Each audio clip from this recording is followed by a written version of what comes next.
আপনি এত দূরে দূরে কেন? এত দূরে দূরে থাকলে আর ভালো করে পড়া হয় না তুমি ইয়ে করো তো, পড়া শুরু করো। স্যার শুরু করবো তো, বলি কি শুরু করার আগে তো পরিচয়টা হওয়া দরকার তাই না?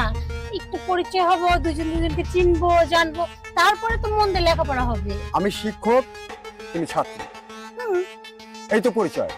এখানে আবার নতুন করে কিসের পরিচয় পাবা?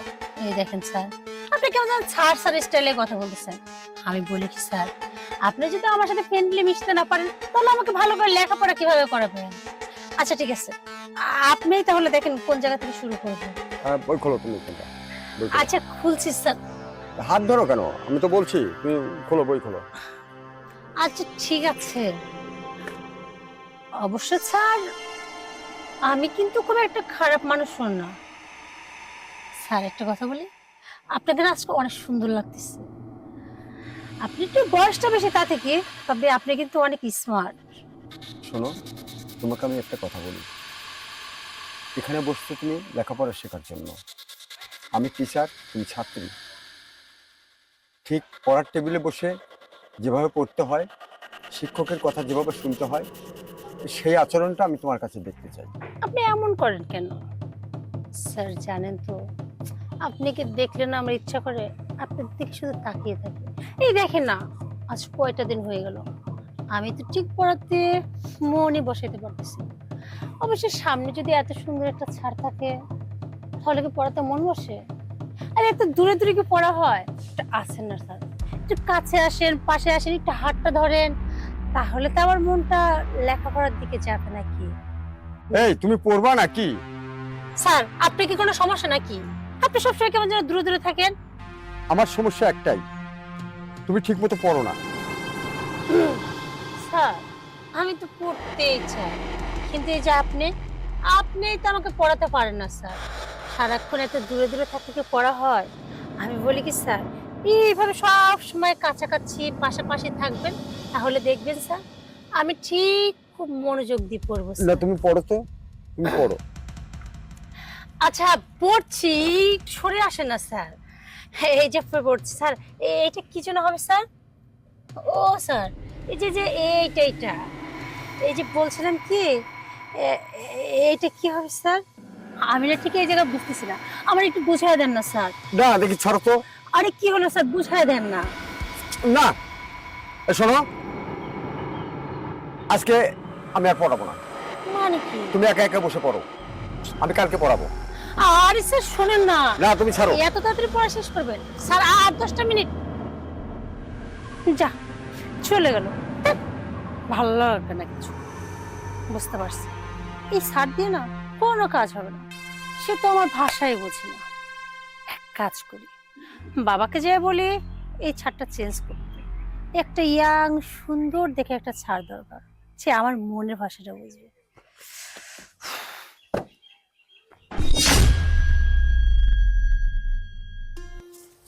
ও তুমি এইখানে? আমি তোমাকে কখন থেকে খুঁজতেছি। কখন থেকে খুঁজতেছে মানে পড়া হয়ে গেছে? সে তো কখন শেষ হয়েছে। কি কয় এটা, বইলে বসে সময় পাইলে না, অথচ পড়া হয়ে গেল। তাহলে তুমি বোঝো আমার জন্য কি মাস্টার ঠিক করছো।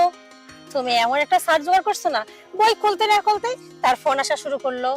তারপর কি এই জিনিসটা তো আরেকদিন দেখাবো, এইটা তুমি নিজে বাড়িতে দেখে নাও। আচ্ছা তুমি বলো, একটা স্যারের কাছে আসলে আগে সুন্দর করে পড়ায়, আর না এ আমাকে বলছে ঠিক আছে তুমি পড়ে রাখো, কাজ দেখবো না।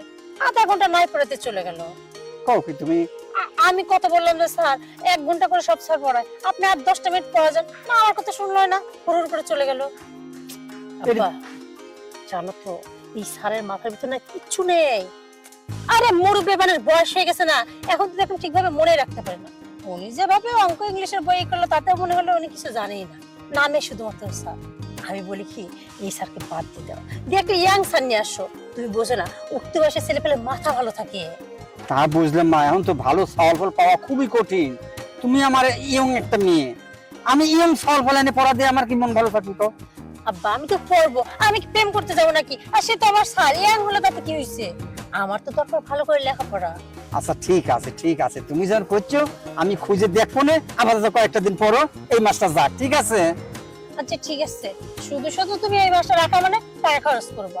যত তাড়াতাড়ি পারো শার্টটা চেঞ্জ করো, গেলাম। আচ্ছা যাও। এখন আমি কোনে আবার নতুন মাস্টার পাই, যাই বাগান পরে দেখুন নাকি দেখে আসি মাস্টার। স্যার এটা সত্যি কথা বলি স্যার, আমার না সত্যি আজকে পড়তে একদম ভালো লাগছে না। এই পড়ো তো তুমি। স্যার বলছিলাম আজকে একটু গল্প করি না, আপনি খালি কেমন কেমন যেন করেন। সবসময় এত দূরে দূরে থাকলে কি আর ভালো লাগে স্যার বলেন? না, তুমি কি লেখাপড়া করবে নাকি এরকম শয়তানি করবে? সত্যি বলছি স্যার, আমার লেখাপড়া করতে একদম ভালো লাগছে না। জাস্ট আপনি আমাকে একবার হাত করতে দিবেন, তাই আমি মনোযোগ দিয়ে লেখাপড়া করবো। দেখেন স্যার, দেখো। শোনেন না স্যার। আরে ছাড়ো না। না, না। ও বাবা শোনো না, এই দেখো তুমি কেমন ছাড়িয়ে দিছে। হ্যাঁ দেখছো আমার পর সুযোগে আমাকে জোর করে জড়ায় ধরতেছিল। সব আমি দেখছি। কি কি দেখছো তুমি? কি দেখছি তুমি বুঝতে চাও না? বুঝতে চাও না তুমি? দেখো বাবা, তোমার কথা ভুল হচ্ছে। তুমি জানো তো এই ফার্স্ট দিন থেকে না এই স্যারের কথাবার্তা তাকানো কোনো কিছু আমার ভালো লাগেনি। জানো তো বাবা, স্যার আমাকে বলছে ছাত্রী আর স্যারের মধ্যে ভালো সম্পর্ক না হলে নাকি লেখাপড়া হয় না। স্যারই তো আমাকে বলছিল আমাকে একটু হাগ করো, তাই তো আমি স্যারকে হাগ করতে গেছিলাম। আর তখন দেখতে বাবা, আমি মনে হয় কিচ্ছু বুঝিনি, কিচ্ছু বুঝিনি আমি। তুমি আমার কথা বিশ্বাস করতেছো না? না আমি বিশ্বাস করবো তোমার কথা? তোমার কথা আমি বিশ্বাস করবো? যেটা আমি নিজের চোখে দেখলাম সেটা মিথ্যা দেখলাম নাকি আমি? হ্যাঁ, আমি তো স্বীকার করতেছি স্যার আমাকে হাগ করতে বলছিল, তাই আমি হাগ করছি। ও স্যার তোমাকে বলছিল? তুমি আমার কথা বিশ্বাস করতেছো না, তুমি স্যারের কথা বিশ্বাস করতেছো। আমি সব জানি। তাহলে শোন, কিভাবে যে কথাটা বলি, আপনার বাড়িতে তো আমি অনেকদিন আপনার মেয়েকে পড়াচ্ছি, অবশ্যই অবশ্যই, কিন্তু এখানে একটা কথা আমি আপনাকে বলবো বলবো করে বলাই হচ্ছে না। বলেন, কোনো সমস্যা নাই তো। এখন দেখছি না বললে চলবে না। আপনি মেয়ে, হ্যাঁ, আপনার মেয়েটা যেন আমার সঙ্গে কেমন ধরনের আচরণ করে। বলুন। আমি একজন শিক্ষক, আমাকে শিক্ষাগুরু না হিসাবে মেনে আমার হাত ধরে টানে, বলে স্যার আমার কাছে আসেন, আপনার সঙ্গে আমরা এক মন না হলে লেখাপড়া হবে না। আবার থেকে থেকে জড়ায় ধরে, আমি ছুটা ফেলা দেই, আবার ধরে। আমি এত নিষেধ করি, সে আমার নিষেধটা শুনতেছে না। এই অবস্থায় কি পড়ানো যায় বলেন? আমার তো একটা মান সম্মান আছে। আচ্ছা ঠিক আছে বাবা, আমি দেখতেছি ওটা। হয় আপনি একটু এটা তাড়াতে একটু দেখেন। আর আচ্ছা তাছাড়া কিন্তু আমার হয়তো আর এখানে পড়ানো হবে না। আচ্ছা ঠিক আছে বাবা, তুমি কোনো চিন্তা করে না, আমি এটা দেখতেছি, আর কোনো চিন্তাই করি না। তো চলো যাই। আচ্ছা, তাহলে বুঝলি তো?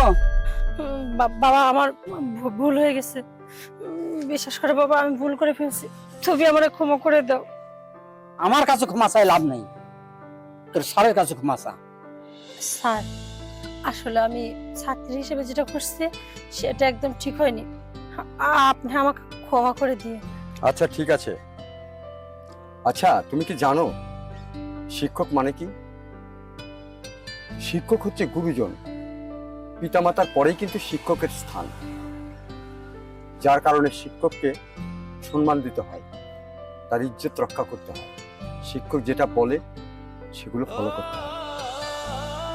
শিক্ষা এমন একটা জিনিস, এটা গুরু ধরে শিখতে হয়, একা একা শিখলে হয় না। তুমি বাসায় বসে যদি এমএ পাস করো কোনো লাভ হবে না। এমএ পাস করতে হলে তোমাকে প্রতিষ্ঠানে ভর্তি হতে হবে, কারণ তোমার সার্টিফিকেট হচ্ছে এমএ পাসের প্রমাণ। তুমি হয়তো এমএ ডবল এমএ করেছো, বাসায় বসে ওই শিক্ষার কোনো দাম নেই যতক্ষণ তোমার সার্টিফিকেটটা থাকবে। তাই আমি বলি, তোমরা যে পথে চলো এটা সম্পূর্ণ ভুল পথ। হ্যাঁ, তোমার সঙ্গে আমার বন্ধুত্ব থাকবে, খোলাখুলি ভাবে আমরা চলবো, তাই বলে কোনো নোংরামের মাধ্যমে না।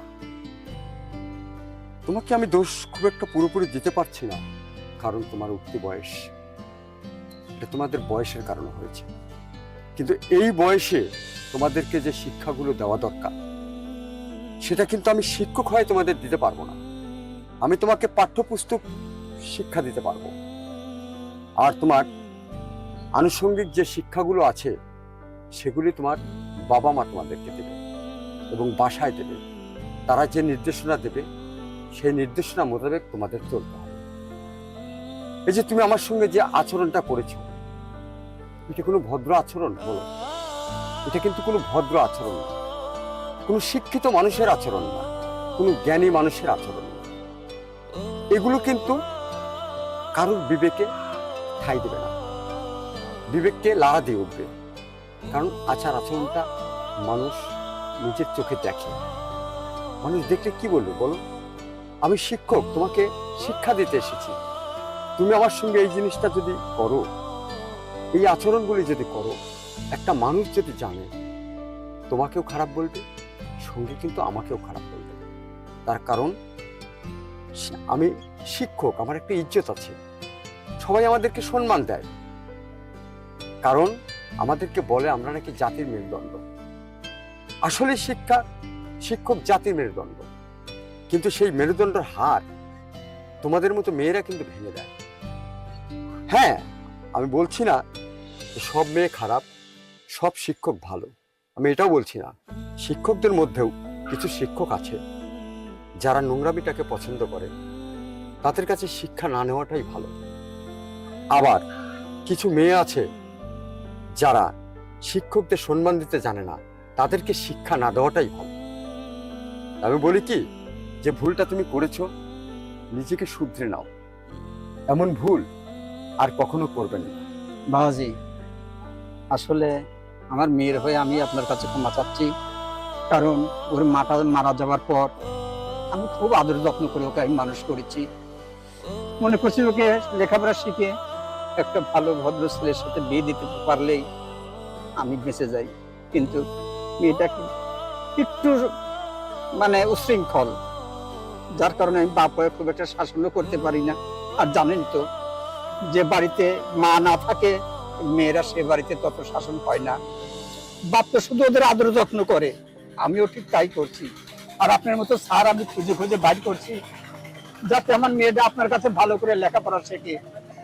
জানেন তো বাবাজি, যে বাড়িতে মেয়ে মানুষ নেই ওই বাড়িতে মেয়েদের মানুষ হওয়া খুবই কঠিন। কারণ ওর মাটা মারা যাবার পর আমি ওকে অনেক আদর যত্ন করে মানুষ করছি।